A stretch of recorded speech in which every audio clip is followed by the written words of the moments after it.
To add a learner, tap Add a Learner. Add your learner's phone number. Complete your learner's profile.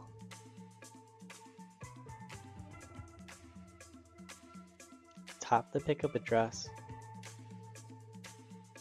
Use your fingers to zoom in.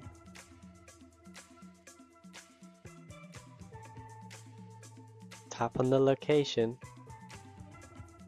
Now you can specify. When you're ready, click Create Account.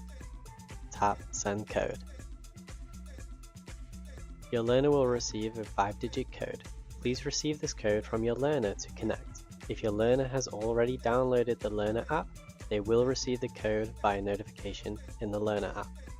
If your learner has not downloaded the Learner app, they will receive the code via SMS. Input, and there you have it. You have added your learner.